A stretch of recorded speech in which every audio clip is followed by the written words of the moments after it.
আসসালামু আলাইকুম রহমতুল্লাহি ওবরকাতুহ। সম্মানিত দর্শক, ডক্টর মোহাম্মদ ইউনূসকে নিয়ে একটি চমকপ্রদ খবর এই মুহূর্তে রীতিমতো ভাইরাল আকারে সামাজিক মাধ্যমে ছুটোছুটি করছে। খবরটি বাংলাদেশের একটি পত্রিকা, দৈনিক বণিক বার্তা। এটি একটি অর্থনীতির পত্রিকা। আমি এর প্রিন্ট ভার্সন কখনো দেখিনি, ইন্টারনেটে এটি দেখি এবং যতটা জানি যে অর্থনীতি সংক্রান্ত একটি রিপোর্ট করে। আমাদের দেশের পত্রিকা বলতে যেভাবে প্রথম আলো, বাংলাদেশ প্রতিদিন, কালের কণ্ঠ, যুগান্তর, সমকাল, এই মানের যে পত্রিকাগুলো, এর মধ্যে নয়া দিগন্ত আছে, ঠিক বণিক বার্তা ওই মাত্রার কোনো পত্রপত্রিকা নয়। কিন্তু অর্থনীতির ক্ষেত্রে তাদের অনেক বক্তব্য বেশ গুরুত্বপূর্ণ। যেভাবে ইংরেজিতে একটা পত্রিকা রয়েছে ফাইন্যান্সিয়াল টাইমস, তো বাংলাদেশে ফাইন্যান্সিয়াল টাইমস না, ফাইন্যান্সিয়াল এক্সপ্রেস। তো এই পত্রিকাটি হয়তো 1000 কপি ছাপায়, কিন্তু এটির গুণগত মান, এখানে যে সাংবাদিকরা চাকরি করতেন বিভিন্ন সময়, কিন্তু এক সময় মোয়াজ্জেম ভাই নামে একজন সাংবাদিক ছিলেন এটার এডিটর হিসেবে।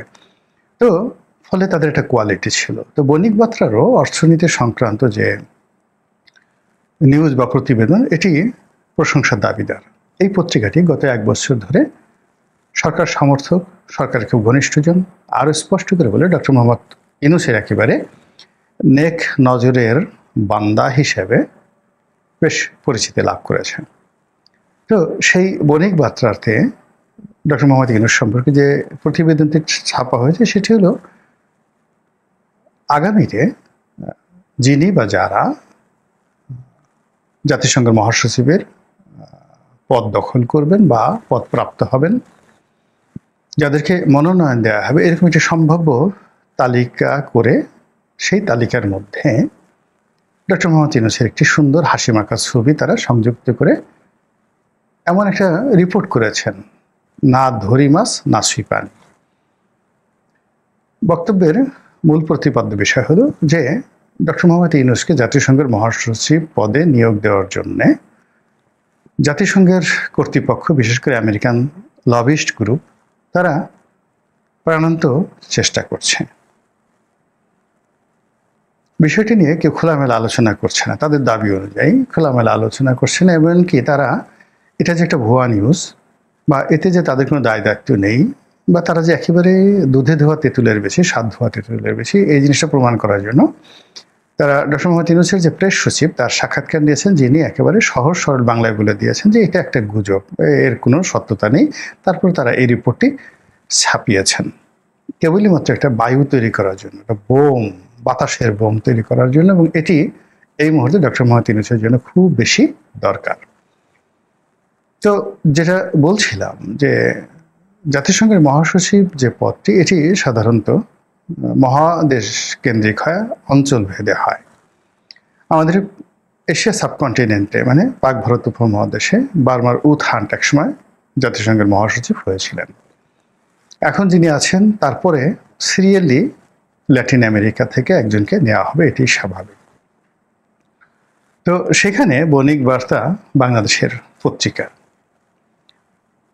যেটা বলার চেষ্টা করছেন যে ডক্টর মোহাম্মদ ইউনূসের যোগ্যতা, কার্যকারিতা, তার গ্রহণযোগ্যতা বিশ্বব্যাপী এতটা উচ্চ পর্যায়ে, হিমালয়ের এমন উচ্চতাতে যে জাতিসংঘ প্রতিষ্ঠা পরে যে ঘটনা কখনো হয়নি, অর্থাৎ এখানে আঞ্চলিকতার যে সিরিয়াল, এটি ব্রেক করা হয়নি, যা এই বছর ডক্টর মোহাম্মদ ইউনূসের জন্য ব্রেক হতে পারে, প্রথা ভেঙে যেতে পারে, এবং প্রথা ভেঙে পৃথিবীর প্রয়োজনে, আমেরিকার প্রয়োজনে ডক্টর মোহাম্মদ ইউনূসকে ওই জাতিসংঘের মহাসচিব পদে বসানো হতে পারে। ব্যাস, কেল্লা ফতে।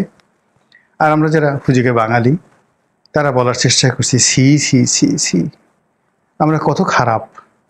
আমেরিকা যাকে জাতিসংঘের মহাসচিব হিসেবে বসাতে চান, যিনি বিশ্ব মানব রূপে সারা পৃথিবীকে শাসন করার, সারা পৃথিবীতে শান্তি প্রতিষ্ঠা করার, সারা পৃথিবীর এ প্রান্ত থেকে ও প্রান্তে গণতন্ত্রে জয়গান করার জন্য যোগ্যতা সম্পন্ন, তার মতো একজন মহান ব্যক্তিকে আমরা কাদার মধ্যে ঢুকিয়ে যেভাবে ভেদা কাদার মধ্যে তাকে চুবাচ্ছি, তাকে অপমান করছি, লাঞ্ছিত করছি, এটা একটা কাজ হলো? আমরা তাকে একবার এনসিপির গডফাদার বানাচ্ছি, একবার তারে আমরা সুদখোর বলার চেষ্টা করছি, তার বিরুদ্ধে ওয়াজ করছি, একবার পক্ষে একবার বিপক্ষে। আবার তাকে এনসিপির যাকে বলা হয় কিংস পার্টির প্রতিষ্ঠাতা বলার চেষ্টা করছি। তিনি ক্ষমতা লোভী, আরো 50 বছর ক্ষমতায় থাকতে চান, এই ধরনের কথাবার্তা আমরা বলার চেষ্টা করছি। অনেকটা রবীন্দ্রনাথের সেই পাত্রী দেখা ঘটনার মতো, অথবা দাঁত থাকতে দাঁতের মর্যাদা না বোঝার মতো। তিনি যখন ক্ষমতায় ছিলেন না, আমরা মনে মনে স্বপ্ন দেখতাম যে এরকম একটা মানুষ যদি বাংলাদেশে ক্ষমতায় আসে, বাংলাদেশে লালে লাল হয়ে যাবে। এবং এটি লাল বিপ্লবের পর বাংলাদেশে সত্যিকার অর্থে আমরা যখন মহামানব ডক্টর মোহাম্মদ ইউনূসকে পেলাম, তখন আমরা তাকে কাজ করতে দিলাম না। খালি ঘ্যানোর ঘ্যানোর, একবার যমুনাতে যায়, আবার যাকে বলা হয় তার সাথে দেখা করবে, ও দাবি মিলিয়ে এই লোকটার জীবনটাকে এমনভাবে আমরা হারাম করে দিলাম।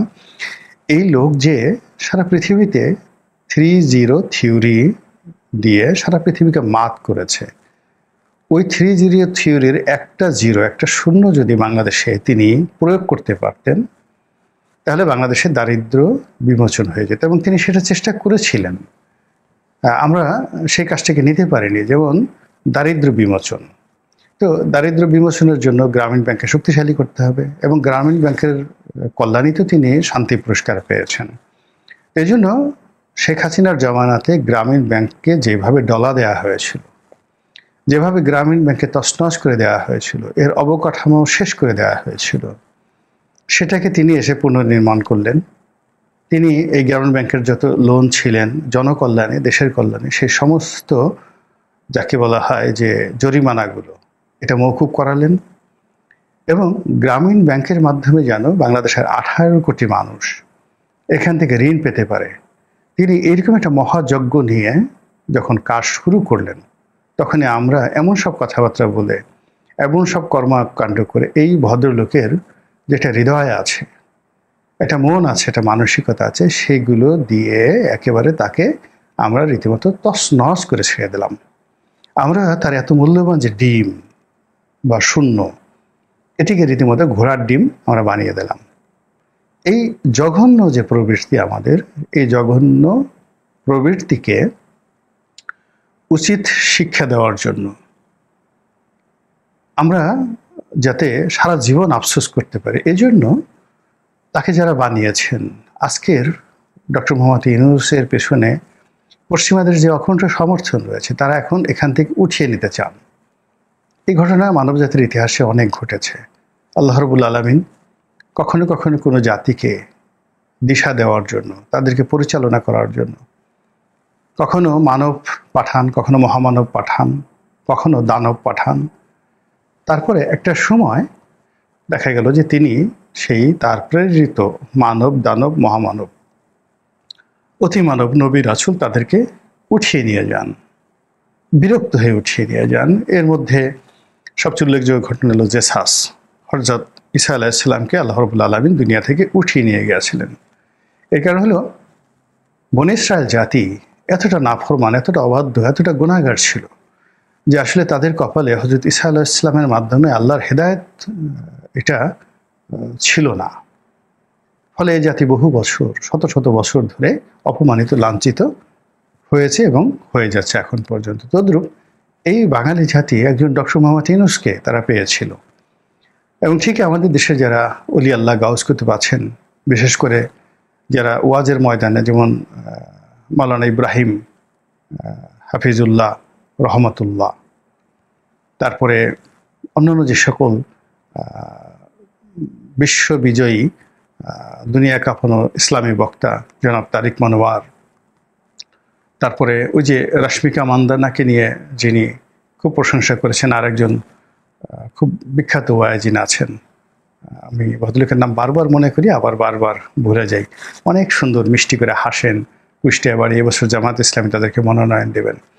তো এই ভদ্রলোক, ওনারা ডক্টর মোহাম্মদ ইউনূসকে ঠিকই চিনেছেন অবতার রূপে, আল্লাহর নেয়ামত রূপে, এবং তারা চেয়েছেন যে উনি আজীবন ক্ষমতায় থাকুন, কোনো নির্বাচন কিচ্ছু দরকার নেই চেয়েছেন। কিন্তু যা হয় যুগে যুগে, মানে আমাদের অবাধ্য সমাজ যেভাবে এই সকল মহামানবের কথা শুনছে না, সে অনুযায়ী ডক্টর মোহাম্মদ ইউনূসের প্রতি ভক্তি শ্রদ্ধা দেখাচ্ছে না। অতীতকালে এরকম ঘটনা ঘটত, যখন আল্লাহ এরকম কোনো ভালো মানুষ পাঠাতেন, সমাজের লোক তাদেরকে নিগৃহ করত, গালাগাল করত এবং তাদের বিরুদ্ধে ভীষণ রকম বদনাম রটিয়ে দিত। তো সেই দিক থেকে ডক্টর মোহাম্মদ ইউনূসের বিরুদ্ধেও কিন্তু এখন যে সকল অপপ্রচার চলছে, যে সকল যাকে বলা হয় ন্যারেটিভ চালু হয়েছে, এর পেছনে আওয়ামী লীগের দোসর এবং এর সঙ্গে সঙ্গে ভারতের যে চক্রান্ত এটা রয়েছে। তো তার একটা দাঁত ভাঙ্গা জবাব দেওয়ার জন্য যদি মার্কিন যুক্তরাষ্ট্র তাকে জাতিসংঘের মহাসচিব হিসেবে নিয়োগ দেয়, তাহলে এটা তার সমালোচনাকারীদের জন্য একটা নিদারুণ জবাব হবে। এটা গেল কেবলমাত্র ইতিবাচক একটি আলোচনা।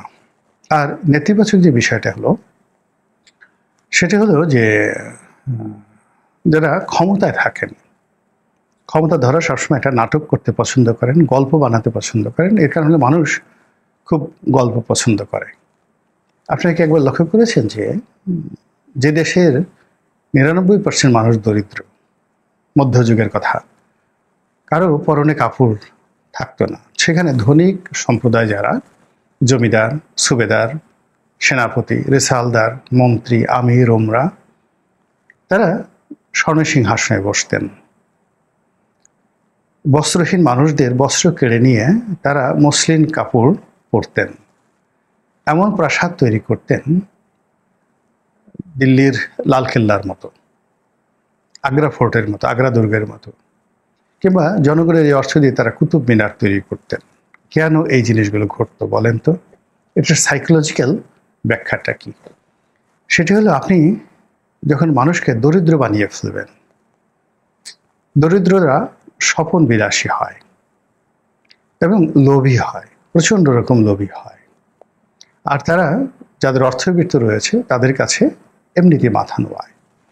তো যে লোকের একটি কুঁড়ে ঘর নেই, গফুরের মতো একটি কুঁড়ে ঘর, সেই বর্ষার মধ্যে গফুরের যে গফুর জোলা, শরৎচন্দ্রের সেই বিখ্যাত যে মহেশ, সেই মহেশ গল্পের গফুরের মতো। তো এরকম যখন একজন গফুর থাকে, যার চাল নেই, চুলো নেই, সম্পত্তি বলতে একটি মহিষ, তো বর্ষাকালে সেই মহিষটিকে সে তার নিজের ঘরের যে চাল, সেই চালের সেই খড় তাকে খেতে দেয়। সে জানে যে এই খড় খেয়ে ফেললে তাকে বৃষ্টিতে ভিজতে হবে, তবুও সে সেই কাজ করে। কিন্তু এইরকম গফুর প্রকৃতির যারা লোক, তারা যদি কোনো রাজপ্রাসাদের সামনে দিয়ে যায়, জমিদার বাড়ির সামনে দিয়ে যায়, সে জুতোটা খুলে ফেলে, যে জমিদার বাড়ির পবিত্রতা রক্ষা করার জন্য জুতোটা পায়ে দেওয়াটা ঠিক হবে না। কেউ যদি মাথায় ছাতি দিয়ে থাকে, সে ছাতিটা খুলে ফেলে। জমিদার মহাশয় যদি সামনে দিয়ে ঘোড়ায় করে যান, সে আস্তে রাস্তা ছিঁড়ে দিয়ে নিচে নামে। এবং হিন্দু যারা ধর্মাবলম্বী, তারা আসছে সেখানে প্রণাম করে মাটিতে, যেটাকে সেজদা বলা হয়। এটা মানুষের মধ্যে যে প্রবৃত্তি, এটিকে বলা হয় এজাহারে তাজাল্লুল। তো এই এজাহারে তাজাল্লুল যদি আপনি পেতে চান, মানুষের কাছ থেকে এই ধরনের আনুগত্য পেতে চান, তাহলে আপনার সিংহাসনটিকে, আপনার বসার আসনটিকে স্বর্ণখচিত করে এমন একটা উচ্চতায় নিয়ে যেতে হবে, যেখান থেকে আসলে আপনাকে দেখা যাবে না। যেভাবে আমরা আকাশে চাঁদ দেখি, তারকা দেখি, ওইভাবে আপনাকে মনে হবে। আর যিনি আপনাকে দেখবেন, তার পেটে খাবার থাকবে না, পরনে কাপড় থাকবে না, বস্ত্র থাকবে না, এবং মামলা মোকদ্দমা থেকে শুরু করে রোগ শোক বালা মুসিবতে তছনছ হয়ে সে শুধু আপনার দিকে তাকিয়ে থাকবে এবং ভাববে, এ মহামানব, এ আমার মতো সাধারণ মানুষ নয়। আমি এত কিছু করে, এত পরিশ্রম করে আমি কিচ্ছু করতে পারছি না। আর এই যে এত সুখ সম্পদ ভোগ করছে, নিঃসন্দেহে তার মধ্যে কোনো অলৌকিক সত্তা রয়েছে। এই কারণে পৃথিবীর তাবৎ অত্যাচারী, তাবৎ লোভী, তারা এই নাটকটি সাজিয়েছে। নিজের আবাসস্থল, নিজের সিংহাসনটিকে এমন একটা জায়গাতে নিয়ে গেছে। আর যারা শোষণের হাতিয়ার, যাদেরকে শোষণ করা হয়, তাদেরকে এমনভাবে হাড্ডিসার করে দেয়া হয়েছে, যার ফলে আমরা যুগে যুগে এই বিভিন্ন রাজপ্রাসাদের অসংখ্য গল্প শুনতে পাই, দেখতে পাই, এবং রাজপ্রাসাদগুলো এখনও আমাদেরকে সেই এজাহারে তাজাল্লুলের চরিত্র অনুযায়ী, আমরা যে কেউ দিল্লিতে যাই, কিংবা লালবাগ কেল্লাতে যাই, কিংবা ওয়ারি বটেশ্বরে যাই, পাহাড়পুরে বৌদ্ধ বিহারে যদি যাই, এগুলো দেখে আমরা অবাক হয়ে যাই যে হাউ ইট ইজ পসিবল, এটা কীভাবে তারা করেছে। তো সেই দিক থেকে ডক্টর মোহাম্মদ ইউনূস এবং তার যারা লোকজন রয়েছেন তাদের প্রতি আমাদের আনুগত্য, ভক্তি, শ্রদ্ধা সেই আকাশ সম, হিমালয় সম করার জন্য তাদের যে ম্যাটিকুলাস ডিজাইন, যে প্ল্যান, প্রোগ্রাম, সেই প্রোগ্রাম অনুযায়ী বাংলাদেশে এই মুহূর্তে যা কিছু ঘটছে অর্থনীতিতে, রাজনীতিতে, আমলাতন্ত্রে, পরিবারে, সমাজ সংসারে, তাতে করে এই অবস্থা যদি অব্যাহত থাকে আগামী 1 বছরে আমাদের কতজনের হাড্ডি চামড়া ভেদ করে আপনার গণনার জন্য দৃশ্যমান হবে বলতে পারি না। কতজন মানুষের মুখমণ্ডলের যে চামড়া এটি এমনভাবে শুকিয়ে যাবে, চোখ কোটর আগত হয়ে যাবে এবং মুখ, একজন 30 বছরের যুবকের শরীর এমনভাবে কুঁচকে যাবে মনে হবে যেন তার বয়স হয়ে গেছে 70 বছর। দুর্ভিক্ষের সময় ছবিগুলো দেখেন, আফ্রিকার সেই সাহারার অধ্যুষিত অঞ্চল, সেই রুয়ান্ডা, বুরুন্ডি, ইথিওপিয়া, যেখানে 80-র দশকে সেই ভয়াবহ দুর্ভিক্ষ, আমাদের দেশে 74 সনে দুর্ভিক্ষ, 1971 সনে সেই দুর্বিষহ সময় যখন কঙ্কালসার মানুষগুলো ছিল, ওই সময়ের দৃশ্যগুলো দেখেন। যখন শিশু, বৃদ্ধ আর যুবক কাউকে চেনা যায় না, হাড্ডি ছাড়া কাউকে বোঝা যায় না।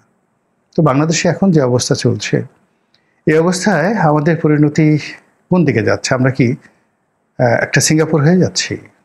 আমরা কি একটি মালয়েশিয়া হয়ে যাচ্ছি? যেটি শেখ হাসিনার জামানাতে অহরহ শুনতাম যে আমরা সিঙ্গাপুর, মালয়েশিয়াকে আলটিমেটলি পিছনে ফেলে দিয়েছি। তখন আমরা কোথায় যাচ্ছি? নাকি আমরা সেই 80-র দশকের যে ইথিওপিয়া, সেদিকে যাচ্ছি? আমাদের ডক্টর মোহাম্মদ ইউনূস কি আগামী 50 বছর ক্ষমতায় থাকবেন, নাকি বণিক বার্তার খবর অনুযায়ী তিনি জাতিসংঘের মহাসচিব হয়ে যাবেন? আমরা কি তাকে রাখতে পারবো? আমরা কি তাকে পাবো? নাকি তাকে আমরা হারিয়ে ফেলবো? তিনি কি আমাদের জন্য নেয়ামত, নাকি অন্য কিছু? তিনি কি শান্তির দূত নাকি অশান্তির দূত? এই জিনিসগুলো আগামীতে এত চমৎকারভাবে লিখিত থাকবে, লিখিত হবে, মূল্যায়িত হবে, যা এই বাংলায় আর কখনো হয়নি। মহান আল্লাহ আমাদের সবাইকে হেদায়েত দান করুন, হেফাজত করুন। আসসালামু আলাইকুম ওয়া রাহমাতুল্লাহি ওয়া বারাকাতুহু।